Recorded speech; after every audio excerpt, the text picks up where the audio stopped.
Começando mais um Giro NBA, e aí meus consagradinhos e minhas consagradinhas, tudo bem com vocês? Espero que sim. No início do vídeo não se esqueça de deixar aquele likezão e se inscrever para que mais pessoas tenham acesso às notícias do melhor basquete do mundo, porque o YouTube vai entender que o conteúdo é bacana e vai também mostrar para mais pessoas, tá bom, pessoal? Vamos lá então. Hoje, breve vídeo tecendo breves comentários acerca dos dois jogos de ontem do play-in, tá bom? Ontem nós tivemos o jogo entre Miami Heat, Chicago Bulls, Dallas Mavericks e Sacramento Kings. E aqui eu já vou adiantar para vocês que eu errei nos meus dois palpites. As duas equipes que eu falei que eu acreditava que iriam vencer, nenhuma das duas venceu. E também um outro fator, né? Aqui para ambas as partidas, é que diferente do dia de ontem, basicamente, né, anteontem, que nós tivemos ali o Memphis Grizzlies e o Golden State Warriors, que foi um jogo mais disputado, mais pegado, nesses dois jogos do play-in que nós tivemos ontem, simplesmente, cara, foram dois passeios, vamos falar dessa maneira. Então vamos verificar aqui algumas estatísticas, algumas coisas que aconteceram na partida, para daí a gente vir tecendo alguns comentários, mas assim, que nem eu mencionei, vídeo hoje bem rapidinho, curtinho, porque a intenção não é ficar destrinchando o jogo em cada característica, é mostrar o resultado, comentar algumas coisas e vamos embora. Bem, começando aqui com a partida entre o Miami Heat e o Chicago Bulls, a gente já começa com o seguinte fator. 109-90. 19 pontos de diferença. Se você for perceber aqui nas parciais, o Miami Heat ele conseguiu controlar a partida durante 3 dos 4 quartos. Né? Fez mais pontos em 3 quartos e o Chicago Bulls somente conseguiu fazer em 1 quarto mais pontos do que o Miami Heat. E detalhe, Chicago Bulls jogando em casa, eu achava que de verdade Kobe White, Zach LaVine, o Vucevic, o Buzelis, eu achava que essa galera iria realmente fazer diferença. Porque houveram jogos onde eles jogaram muito bem, né? Houveram lampejos disso. Daí eu também acreditava que o Miami Heat, né, sem ali o Jimmy Butler, basicamente tinha dois jogadores, né, que era o Tyler Hero e o Bam Adebayo, vamos dizer assim, que não vivem o seu prime, vamos dizer dessa maneira, não iriam conseguir, por exemplo, auxiliar, de certa maneira, a ponto deles conseguirem vencer. Entretanto, queimou bastante a minha língua. Se você for verificar aqui no gráfico, esse gráfico aqui mostra a pontuação de cada equipe conforme a partida ela foi ocorrendo. O gráfico aqui de baixo, essa linha de baixo, o vermelho mais vivo, vamos falar assim, né, mais forte, né, porque a gente tem um vermelho mais vinho aqui. Esse vermelho mais vivo, vamos dizer assim, mais cor de sangue, que é o Chicago Bulls, cara, simplesmente houve somente um momento onde o Chicago Bulls ele conseguiu ficar próximo do placar, que foi aqui. E depois aqui, tipo, no início do primeiro quarto. Depois, ó, a equipe do Miami Heat, ó, disparou e o Chicago Bulls sequer conseguiu chegar perto da equipe de Miami. Se vocês forem pegar uma questão assim de estatísticas, de uma para outra, você consegue também perceber essa disparidade, onde nós tivemos 49% contra 39% dos field goals, ou seja, dos chutes à cesta no total. Cestas de 3 pontos, percentual 37,1 contra 27. Turnovers, Chicago Bulls, 3 turnovers a mais. E rebotes 45-38.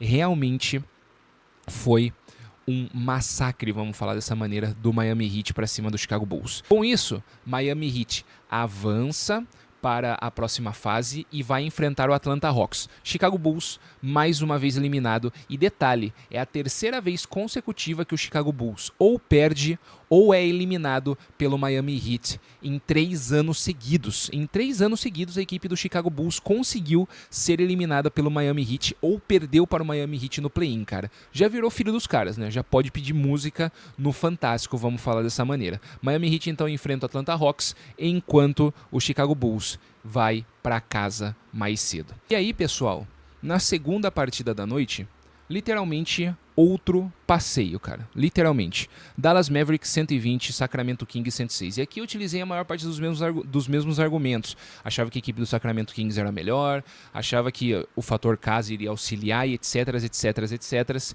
E nada disso entrou em quadra. 120 a 106. Se você for pegar também essa questão que a gente mencionou do gráfico, houve um pouco mais de disputa nessa partida, entretanto somente até o final do primeiro quarto, onde o Sacramento Kings consegue fazer mais pontuação que o Dallas Mavericks. No primeiro quarto, Sacramento Kings conseguiu fazer 29 contra 27. Entretanto, no segundo quarto, o Dallas Mavericks ele consegue devolver a diferença fazendo 44 pontos e sofrendo apenas 19. Então aqui você começa a perceber uma queda considerável de produtividade da equipe de Sacramento. No terceiro quarto, a equipe do Sacramento conseguiu fazer 33 pontos, mas sofreu 28, então ficou muito próximo ali, 5 pontos de diferença. Você não consegue tirar uma diferença de 44 pontos com isso. E no último quarto, a equipe do Sacramento fez 25, mas sofreu 21.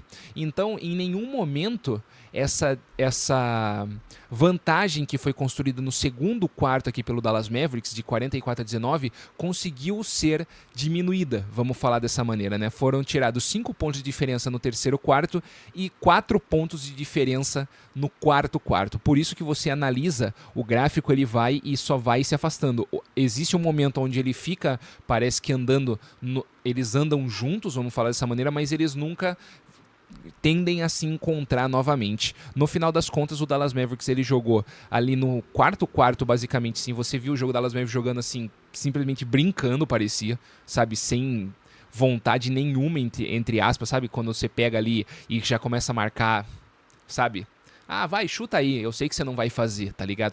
Eu sei que vocês não vão converter. Deu pra perceber bastante isso durante a partida. No último quarto, o Dallas Mavericks assim, tirou bem o pé e o Sacramento Kings não conseguiu nem dessa maneira chegar próximo do placar. Field goals 49 contra 46. Aqui foi uma média próxima até. Aqui 3 pontos, a diferença foi gritante, 50% dos 3 pontos contra 39,4%. Turnovers, a equipe do Dallas Mavericks cometeu apenas 10, enquanto o Sacramento cometeu 18. E aqui rebote ficou parelho, 41 a 44. Ataques da partida aqui no box score, vou até aqui ó, de novo movimentar minha câmera um pouco mais para o meio para vocês conseguirem ver.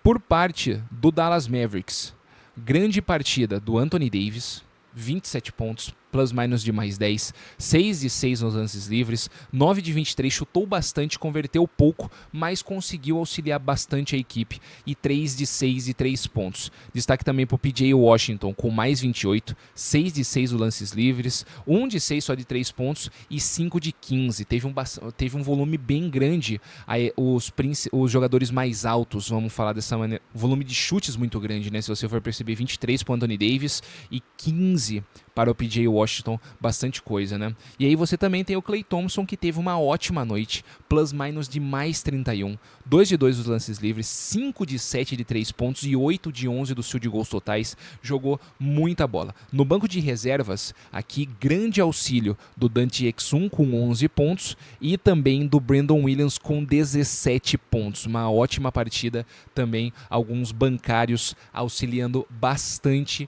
o time do Dallas Mavericks nesse momento. E aí, se você for vir para o lado do Sacramento Kings, que na minha opinião tinha um elenco melhor, você pega aqui, ó, DeMar DeRozan com 33 pontos, uma boa média. Aí você pega o Zach LaVine, que era outro jogador que eu esperava alguma coisa, 20 pontos, ok. Domantas Sabonis, 11. Não é tanto quanto eu achava que ele iria conseguir fazer, tá? O Keon Williams, ok. E o Keegan Murray, também ok. Quase que eles conseguiram fazer 10 pontos também, é uma média boa, que nem eu falei pra vocês, a ideia é que todos os titulares consigam fazer pelo menos 10, vamos falar dessa maneira. Só que aí você pega o banco de reservas do Sacramento Kings e aí tem uma queda considerável, aonde de destaque a gente consegue colocar aqui o Devin Carter com 10 pontos, um plus minus de mais 3. Houveram plus minus melhores do que o dele, entretanto aqui ó, 3 pontos, 2 pontos, 4 pontos, 5 pontos, então assim, no total o banco do Sacramento Kings fez 10, 13, 17, 19, 24 pontos, o banco do Sacramento. Enquanto o banco do Dallas Mavericks, só aqui com o Brandon Williams e o Dante Exum foram 28 pontos. Só aqui. Só nesses dois. Sem contar que teve o Daniel Gafford com 9 e o Max Christie com mais 2. Você tá entendendo? Então, assim, o banco do Dallas Mavericks conseguiu ajudar muito mais do que o banco do Sacramento Kings nessa partida, tá bom? Bem, ambas as partidas foram dessa maneira. Com isso, o Dallas Mavericks avança, tá bom? Para o play-in mais uma vez e vai enfrentar o Memphis Grizzlies. O seu palpite estava certo? Os meus 2 palpites foram erradíssimos, tá bom, pessoal? Esse foi o vídeo, espero que vocês tenham gostado. Tamo junto e até a próxima.